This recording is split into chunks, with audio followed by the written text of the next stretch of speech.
Chapter 12 Peter's First Battle. While the dwarf and the white witch were saying this, miles away the beavers and the children were walking on hour after hour into what seemed a delicious dream. Long ago they had left the coats behind them, and by now they had even stopped saying to one another, "Look, there's a kingfisher," or "I say, bluebells," or "What was that lovely smell?" or "Just listen to that thrush."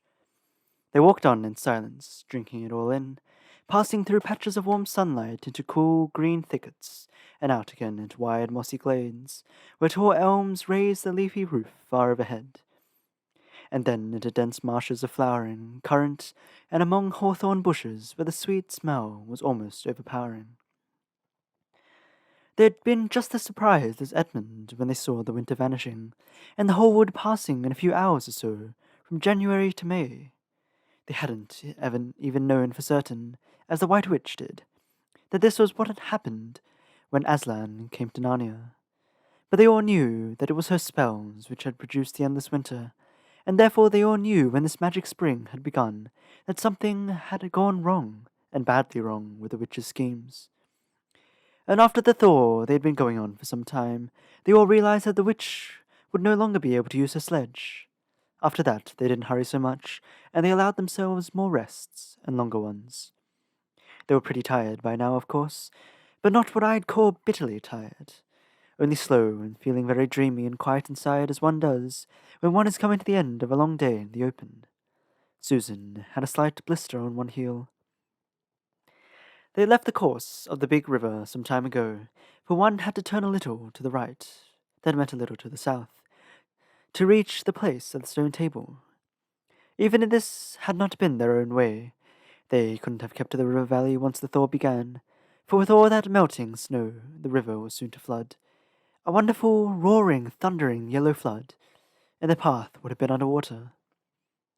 And now the sun got low, and the light got redder, and the shadows got longer, and the flowers began to think about closing. "Not long now," said Mr. Beaver, and began leading them uphill across some very springy moss. It felt nice under their tired feet, in a place where only tall trees grew, very wide apart.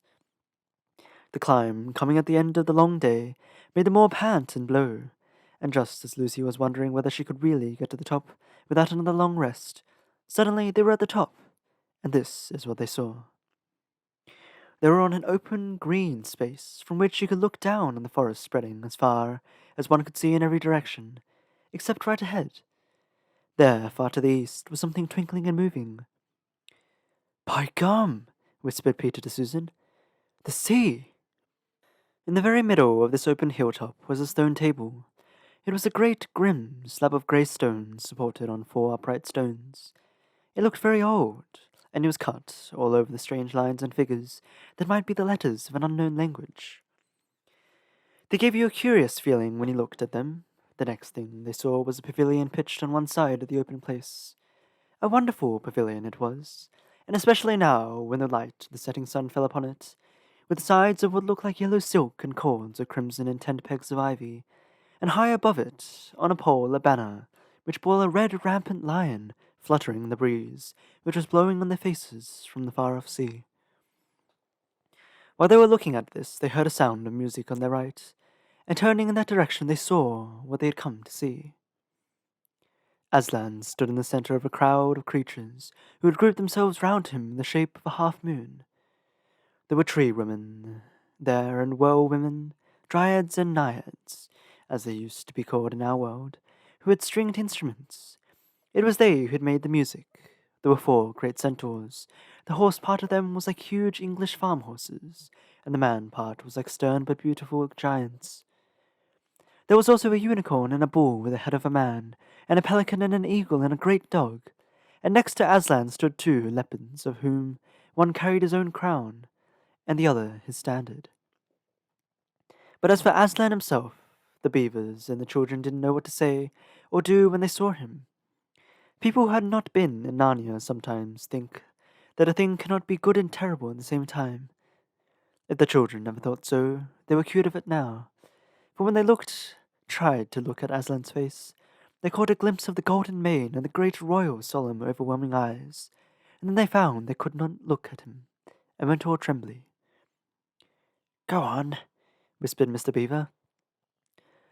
"No," whispered Peter. "You first." "No, sons of Adam before animals," whispered Mr. Beaver back again. "Susan," whispered Peter, "what about you? Ladies first." "No, you're the eldest," whispered Susan. And of course, the longer they went on doing this, the more awkward they felt. Then at last Peter realized that it was up to him. He drew his sword and raised it to the salute, and hastily saying to the others, "Come on, pull yourselves together," he advanced to the lion and said, "We have come, Aslan." "Welcome, Peter, son of Adam," said Aslan.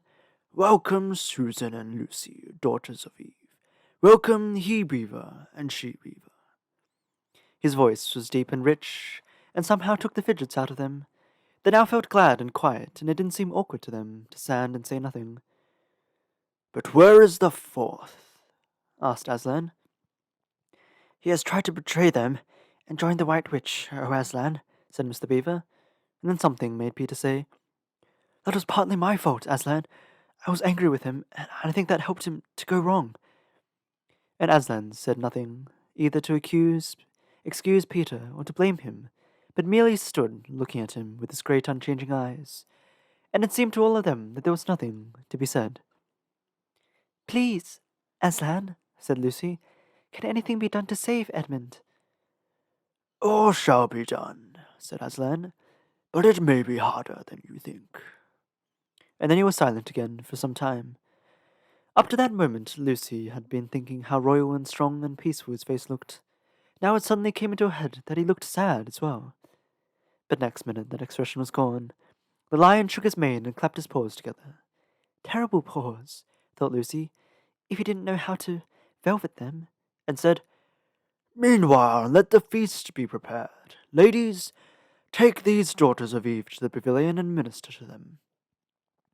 When the girls had gone, Aslan laid his paw, and though it was velveted, it was very heavy, on Peter's shoulder, and said, "Come, son of Adam, and I will show you a far sight of the castle where you are to be king." And Peter, with his sword still drawn in his hand, went with the lion to the eastern edge of the hilltop. There a beautiful sight met his eyes. The sun was setting behind their backs. That meant that the whole country below them lay in the evening light. Forest and hills and valleys, and winding away, like a silver snake, the lower part of the great river. And beyond this, miles away, was the sea, and beyond the sea the sky, full of clouds, were just turning rose color with the reflection of the sunset.